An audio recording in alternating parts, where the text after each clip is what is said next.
ఏదైతే క్షుద్ర పూజల గురించి మాట్లాడిందో ఆ మాటలను నేను ఆర్ఎస్పీ మాట్లాడుతూ రద్ద కూడా గురమ్మదాని మాట్లాడినటువంటి ఆ మాటలు కనపడతా ఉన్నాయి. ఈ క్షుద్ర పూజల రాజకీయం అంటే మీ పార్టీ అంతా కూడా డైవర్షన్ పాలిటిక్స్ చేసేందుకు ప్రయత్నాలు చేస్తుందని ఆర్ఎస్పీ మాట్లాడుతుంది. ఏంది అసలు మీ దగ్గర ఉన్నటువంటి ఆధారం ఏంటి? కేవలం కల్పితాలు మాత్రమేనా? మీ దగ్గర ఉన్న ఏమైనా ఫోటోలు ఆయన ఎక్కడన్నా హరీష్ రావు లేకపోతే మీకు ఎవరైనా క్షుద్ర పూజలు చేశాడు చూపెడతారా?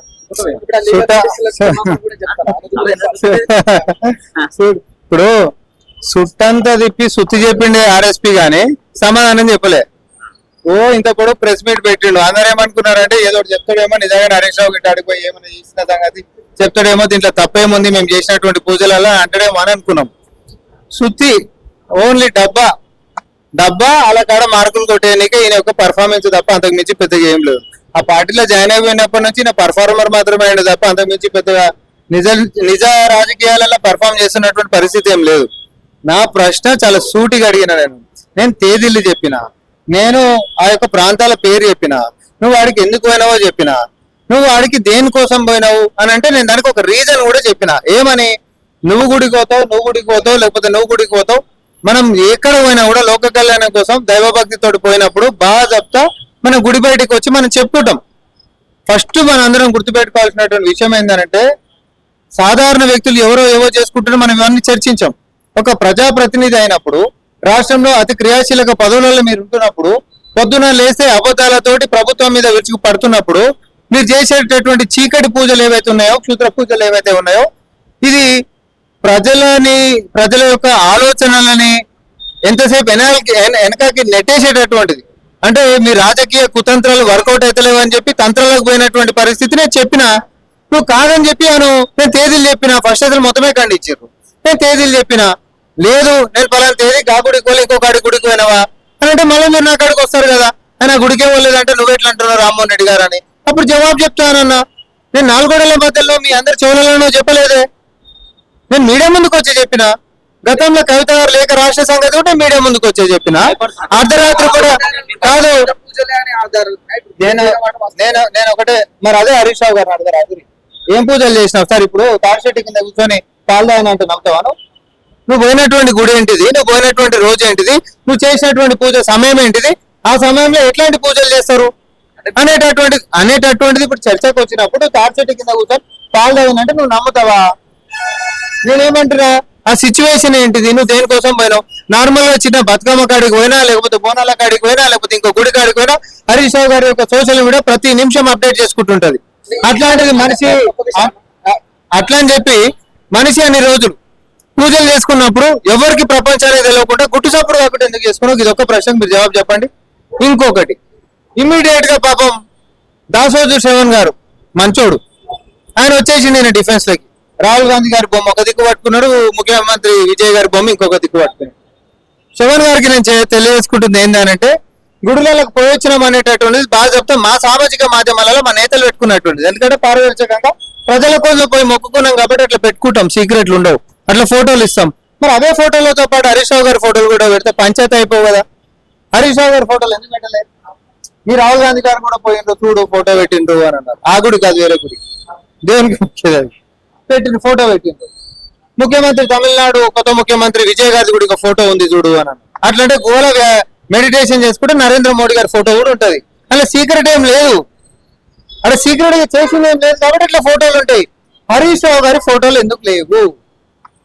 నిమిషము ఫోటోలు దిగి ప్రచారాలు పెట్టుకునేటటువంటి హరీష్ రావు గారు ఈ పూజలను ఎందుకు సీక్రెట్ గా చేసినావు? ప్రజల కోసమో, రాష్ట్రం కోసమో, మనందరి బావు కోసమో, భవిష్యత్తు కోసమో, లేకపోతే ప్రకృతి కరుణించాలని చేసేటటువంటి సీక్రెట్లు ఉండవు. నువ్వు ఇంకా రాజకీయంగా చేస్తావు. వ్యక్తిగత కుటుంబ అవసరాల కోసం కూడా చేసుకోవచ్చు అనేది బీఆర్ఎస్ వల్ల బాధ. ఇప్పుడు పాయింట్కి వచ్చినావు. నువ్వు ఒకవేళ వ్యక్తిగత పూజలను ఇంకోరెవరో పడకుండా నేనేవో చేసుకుంటున్నా నీకెందుకు అని కూడా నీకు ఉండొచ్చు వ్యక్తిగత రీతి. ఈ సమాజంలో ఉండుకుంటా, ఈ తరంలో మనం బతుకుంటా, ఇంతటి హుందా అయినటువంటి రాజకీయ పొజిషన్ లో మనం ఉండి అట్లాంటి పూజలు చేసేటటువంటి మనస్తత్వం ఉంటున్నటువంటి వాళ్ళని నువ్వు చెప్పాల్సిన బాధ్యత మాకుందా లేదా? ఇది నేను అంటున్నటువంటి ప్రశ్న. ఎవరు ముఖ్యమంత్రి గారు? ముఖ్యమంత్రి గారు బాగుండాలని చెప్తే యాదగిరిగుట్ట పోవాలి, తిరుపతి పోవాలి, శ్రీశైలం పోవాలి. ఎవరు లేనప్పుడు గుట్టుసాపుడు కాకుండా పోయి పూజలు ఎందుకు చేయాలి? బాగా చెప్తే కూడా చెప్పాలి కదా. నేను అంటే అది ఇది ఎట్లుండే నేను నేను ఇంకోటి ఆ పూజలు కూడా వర్కౌట్ అనేటటువంటి కాదు. కానీ అట్లాంటి పూజలు చేస్తున్నటువంటి ఒక మనిషి దుర్బుద్ధిని నేను ఎక్స్పోజ్ చేసిన. ఇది నా పాయింట్. అట్లాంటి పూజలకి చేస్తున్నటువంటి ఆ యొక్క మనిషి యొక్క ఆలోచన విధానం ఇంకొకరికి కీడు కలిగించాలని, రాజకీయంగా వాళ్ళకి లబ్ధి చేకూరాలని, తద్వారా ఇంకొకరు డ్యామేజ్ కావాలనేటటువంటి ఒక దుర్బుద్ధి ఏదైతుందో ఆ నీచపు సంస్కృతికి హరీష్ రావు గారు పూనుకున్నారు అనేటటువంటి నేను ఆ రోజు మీడియా ముంగట చెప్పినా, ఈ రోజు మీడియా ముంగట నేను చెప్తున్నా. అది కూడా అంటారు మీ మంచి గురించి, మా మంచి గురించి అయితే బాగా చెప్తాం, ప్రజల మంచి అంచు. కానీ ముందు కూడా మీరు డైవర్షన్ పాలిటిక్స్ అనేది ఒక మాట వినిపిస్తాం. ఏమి డైవర్షన్ పాలిటిక్స్? కాంగ్రెస్ మేము దేని నుంచి డైవర్ట్ కావాలి? బాగా చెప్తే మేము ఏం చేసాం అన్ని చెప్పుకోని ఇక్కడ మా డైవర్షన్ ఏంటంటే నిన్న కూడా 21,000 కేజీలకు సంబంధించిన కలిసి ఆహారం పట్టుకున్నాం. 10 ఏళ్ళలో రోజున పట్టుకున్నటువంటి మొక్కలైన వాళ్ళు డ్రగ్స్ నుంచి పిల్లల్ని దూరం చేస్తున్నాం, కలుషిత ఆహారం నుంచి ప్రజల్ని కాపాడుకుంటున్నాం, పర్యావరణాన్ని హైడ్రా తీసుకొచ్చి కాపాడుకుంటున్నాం. ఏ రకంగా ప్రజలకు మేలు చేసుకుంటున్నాం మీరు ఈరోజు చెప్పురి? డైవర్టివ్ పాలిటిక్స్ చేస్తున్నటువంటి వాళ్ళు ఈ రోజు కూడా హరీష్ రావు గారు ప్రెస్ మీట్ పెట్టి మాట్లాడితే నేను ఏదైనా మాట్లాడతారేమో దాని గురించి అనుకున్నా. చోలో చిట్చాట్ చేస్తా అని అంటున్నాడు. ఎందుకు బాధ్యత చెప్ప? నీకేముంది? నువ్వు దొంగతనం చేసావా? మన బాధ్యత చెప్పు. లీగల్ నోటీస్ పంపించిండా? నేను కూడా పంపుతా లీగల్ నోటీస్. నువ్వు ఆడేటటువంటి అబద్ధాలకి నేను పంపిస్తే నీ ఇల్లు మొత్తం నిండిపోవాలి. మరిగా ఏమైతే లీగల్ నోటీస్ తోటి నీ వకీల్తో పంపినావు, నేను కూడా వకీల్నే. నా జవాబు నాకు స్టాండింగ్ బై మై లైన్. నీకు డిఫామేషన్ అయిందంట. నువ్వు పోయింది తప్ప, నీ తేదీలు తప్ప, నువ్వు చేసిన పూజలు తప్ప, నాదేం తప్ప అని చెప్పి నువ్వు నాకు లీగల్ నోటీస్ ఇస్తావా? నిరాధారణ ఆరోపణలో మరి అవి నిజమా అవుతాం? ఖండించమనండి. సింపుల్ అబ్బా. నావి నిరాధారమైనటువంటి వేగిట్ అయితే నేను చెప్పినటువంటి తేదీలలో నేను తెలంగాణలో ఏమన్నా పూజ కాడ లేవని చెప్పానండి. ఇప్పుడు మీడియాలో నేను చెప్పేటోడు కదా, అవి ఆధారం ఉన్నట్ట నిరాధారమైనవా? పంపించిన ఇందిరాగాంధీ గారు కూడా చెప్పారంట కదా ఇలాంటి క్షుద్రపూజలు ఏం లేవు అని చెప్పి. ఏవవి? అప్పట్లో ఎమర్జెన్సీ టైంలో ఇందిరాగాంధీ గారు కూడా చెప్పారంట ఇలాంటి క్షుద్రపూజలు అనేవి లేవు అని దానికి ఒక ఇప్పుడు నేనే అంటున్నా ప్రజలని అంతగానం పట్టించుకోవాల్సిన నువ్వు మళ్ళా గాడికే పోతున్నావు. ఇప్పుడు ఊర్లలో ఏమన్నా జరిగి ఇప్పటికి కూడా శుద్ర పూజలు లేవు, ఇట్లాంటి మనం నమ్మొద్దు అనేటటువంటి ఒక సైంటిఫిక్ టెంపర్మెంట్ లెక్క కొత్త తరాలను మనం ముందుకు తీసుకొని పోవాల్సినటువంటి మన బాధ్యత. అవునా? అట్లాంటిది ఒక ప్రజాప్రతినిధి అయి ఉండి అట్లాంటి పనులు నువ్వు ఎట్లా చేస్తావనన్నా? నీ ఊర్లో ఎవడు వస్తాడా? ఇట్లాంటివి మనం నమ్మం. కానీ నీటికాడికి వచ్చి అవి అన్ని కట్ చేసి నీటిగా వేసిపోతున్నాయి చూసినావు అనుకో, నువ్వేం చేస్తావు? అవన్నీ నేను నమ్మను కాబట్టి దాని మీదకి ఏం చెప్పిపోతా అంటావు? ఇంతమందిని అడుగుతున్నా నేను పోతా అంటారా మీరు ఎవరన్నా? ఈ మధ్యకాలం మనకు ప్రాంక్స్ వస్తున్నాయి. ఒకటి మొత్తం రోడ్డు మీద అంతా అవన్నీ వేసేసేస్తా, ట్రాఫిక్ అంతా మళ్ళీ ఇంకో దిక్కు పోతుంటది. అవన్నీ నమ్మము, కానీ తెలియకుండా అట్లాంటివన్నీ ప్రభావం ఉంటదేమో అనేటటువంటి ఒక విశ్వాసం మనందరికీ ఉంటుంది. నో హరీష్ రావు గారికి నేను అంటుంది, హరీష్ రావు గారు అట్లాంటి పనులకి పూనుకున్నారు అని అంటే ఆయన ఒక నిజ స్వరూపాన్ని మేము బయట పెడుతున్నాం. ఇది నేను చెప్పదలుచుకుంది. ఇంకొకటి అంటున్నా, ఈ మధ్యకాలంలో హరీష్ రావు నిజాలు చెప్పినటువంటిది ఒకటి చెప్పండి. నిజాలు హరీష్ రావు మన మీద చాలా మాట్లాడిండు. అదే రుణమాఫీ కాకపోతే రాజీనామా చేస్తా అన్నాడు, చేసిండా? లేకపోతే నీళ్ళకి సంబంధించి చేసి ఆడ గేట్లు ఓపెన్ అయి ఉంటే లేదు తోడొచ్చు నీళ్ళు ఆడ ఆగుతున్నాయి అని చెప్పి మాట్లాడిండు. అయ్యేటటువంటి విషయమా? ఎన్ని రకాలుగా పిల్లలను కూడా రెచ్చగొట్టి 4-5 చచ్చిపోతే దాని మీదకించి శివరాజకీయాలు చేసుకోవచ్చు అనేటటువంటి దాని మీద గోతికాడు నక్కల్లాగా, కవిత గారేమో గుంటరాక అన్నది కానీ గోతికాడు నక్కల్ లెక్క ఈ రోజు వేచి చూసుకొని ఉంటున్నటువంటి పరిస్థితి. రెచ్చగొడితే పిల్లలు కూడా ఏం రెచ్చిపోతలేరు. తెలంగాణ జాతి, తెలంగాణ యువత ఈరోజు చైతన్యమైనరు. ఒకప్పుడు అంటే కిరోసిన్ డబ్బా పిల్లల చేతులలో ఉండే, అగ్గిపెట్టే వీళ్ళ చేతులలో ఉండే. ఇప్పుడు పిల్లలు తెలివికి వచ్చారు కాబట్టి వీళ్ళు రెచ్చగొట్టగానే అన్న కిరోసిన్ డబ్బా నీ చేతిలో పెట్టా, అగ్గిపెట్ట ఆ చేతిలో పెట్టని అడుగుతున్నారు. దాన్ని తెగిడ్చి మరి వాళ్ళని కొట్లాడమానండి. ఈ శవ రాజకీయాలు చేసేటటువంటి కుట్రలు పనిచేస్తలేవు, అబద్ధాలు పనిచేస్తలేవు, దుష్ప్రచారాలు పనిచేస్తలేవు. కాబట్టి నువ్వు సీక్రెట్ పూజలకు పూనుకున్నట్టు నేను అవన్నీ అడగాను. రాహుల్ గాంధీ మీరు కూడా అదే అనుకుంటారు సార్. 57 సార్లు ఆయన ఏ జాడ చెప్పకుండా ఎన్నో సార్లు పోయిన సందర్భాలు ఏ జాడ చెప్పకుండా పోయిండు. ఆ బీజేపీ సోషల్ మీడియా కోరి ఆయన ఒకసారి పోయేసి ఇటలీకి పోయిండు అని అంటారు, ఒకసారి పోతే ఏదో పబ్బుకు పోయిండు అంటారు, ఒకసారి పోతేమో ఇంకెడుకో హాలిడేలలో ఎంజాయ్ చేస్తుండో అని చెప్పి మాట్లాడతారు. ఆయన పోయిన ప్రతిసారికి ఒక ట్యాగ్ లైన్ తోటి బీజేపీ పోస్టులలోనే ఉంటది. ఆయన ఇట్లా గుడి టెంపుల్లో అర్ధరాత్రి పూట్లలో కూర్చునేటటువంటి పరిస్థితి ఏం కాదు. ఒకవేళ మేమనేది గిట్ట ఆరోపణ అనేది దుష్ప్రచారం అని అంటే అది దుష్ప్రచారం అని చెప్పి ఆధారాలతో హరీష్ రావు నిరూపణ చేయాల. నేను తేదీలు అన్నా, నేను గుడి పేరు చెప్పిన, జాగ పేరు చెప్పిన, పలానా సమయంలో పలానా పూజలు చేస్తారా, ఆడ మంచి పూజలు చేసేటట్టు ఉండవు నేను అన్నా. కాదని చెప్పి నువ్వు నిరూపించుకోవాలి. ఇప్పుడు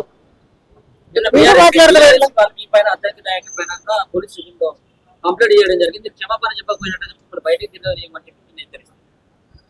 క్రిమినల్ కేసులు కూడా పెడతారు. అధికారంలో ఉన్నప్పుడే వీళ్ళ అరాచకాలు సాగుతున్నప్పుడే యువన్కి ఇననోళ్ళం మేము వాళ్ళ అధికారంలో ఉన్నప్పుడే, అరాచకంగా వాళ్ళ ప్రభుత్వం సాగిస్తున్నప్పుడే, పైశాచికత్వం పీక్స్ లో ఉన్నప్పుడే వెనుపు చూపించినటువంటి జాతి కాదు మాది.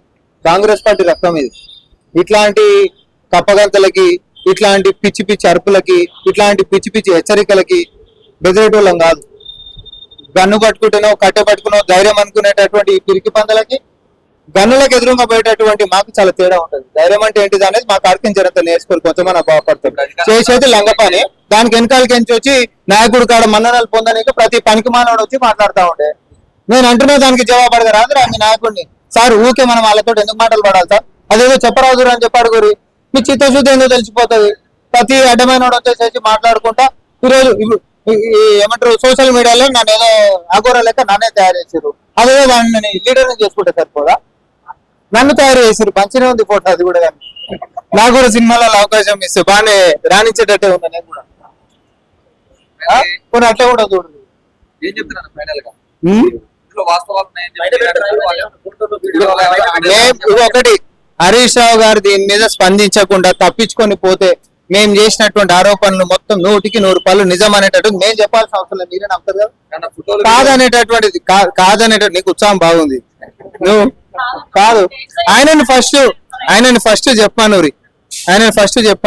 నేను పోలేదని అంటాడా, నేను చేయలేదని అంటాడా చెప్పానురి. ఇమీడియట్ అన్ని అస్త్రాలు మేము ముందే వదిలిపెట్టేసేసి ఏముంటది. ఒకవేళ పోలేదు అని అంటే ఏమన్నా ఆధారం అనుమానం అబ్బా, అంటే అనుమానం. ఫస్టే పోలేదు అంటేనే డేట్లు ఇచ్చినాం, ఆ, ఇప్పుడు మళ్ళీ పోలేదా ఇంకేం ఇస్తామేమో. మీరు దగ్గర ఉండి చూసినట్టుగా మాట్లాడుతున్నారు. ఎవరు మీరే అంటే అంటే మీ దగ్గర ఆగ్రహ విషయం నాకేసింది సోషల్ మీడియాలో. నేనేమంటున్నా అంటే రాజకీయాలలో ఉన్నప్పుడు, ఒక ఉన్నత స్థానంలో ఉంటున్నప్పుడు ఇట్లాంటి చెండాలకు పనులు మీరు చేయొద్దు అనేటట్టు నా సందేశం, అంతే. ఇక్కడ వేరేదేం కాదు. నేను వ్యక్తిగతమైన మాట్లాడలే, వాళ్ళ కుటుంబ సభ్యులను నేను మాట్లాడలే. ఆ మాట్లాడేటటువంటి వ్యక్తి నేను కాదు. నాకు పరిమితులు ఉంటాయి. కానీ రాజకీయ క్షేత్రంలో మీరు ఉంటున్నప్పుడు ఒకరు సర్వనాశనం అయిపోతే మేము బాగుపడాలనేటటువంటి ఉద్దేశం మంచిది కాదు. ఒకరు చచ్చిపోతే మేము అధికారంలోకి రావాలనేటటువంటి ఉద్దేశం మంచిది కాదు. గత చరిత్ర కూడా హరీష్ రావు గారిది గిట్ట తీసుకుంటే అగ్గిపేట మచ్చాను ఉత్తగా అనరు దీనని. ఎందుకోసం అంటారు అగ్గిపేట హరీష్ రావు గారు అని పేరు ఎందుకు వచ్చింది నాకు అని అంటే రెచ్చగొట్టడము, తర్వాత ఆత్మ బలిదానాలకు ప్రేరేపించడము, తర్వాత పిల్లలు చచ్చిపోయిన తర్వాత దాని మీదకేసి అధికారంలోకి రావడం, ఇమీడియట్ గా ఉద్యమ పార్టీకి మా శక్తి రాజకీయ పార్టీ అని చెప్పి చేతులు దులిపేసుకోవడం. ఇది నేను కనిపెట్టింది కాదు కదా, ఇది మీరందరూ అయితే మనం చూసినటువంటిదే కదా. నువ్వు మల్లన్న సాగర్ ముంపు ప్రాంతం ప్రజల్ని ఏం చేసినావు తెలియదా? నీ రాక్షస పరిపాలన తట్టుకోలేక చితి పేర్చుకొని చచ్చిపోయినరు. చితి పేర్చుకొని అదే ఇంట్లో చచ్చిపోయినటువంటి చరిత్ర. నువ్వు ప్రాణాలు పోతే దాన్ని ఆస్వాదించేసేసి అధికారంలోకి ఎట్లా రావాలని కుట్రలు చేసేటటువంటి హరీష్ రావు, నువ్వు ఎక్స్పోజ్ అయినావు. నేను మళ్ళీ చెప్తానా, నువ్వు ఎక్స్పోజ్ అయినావు.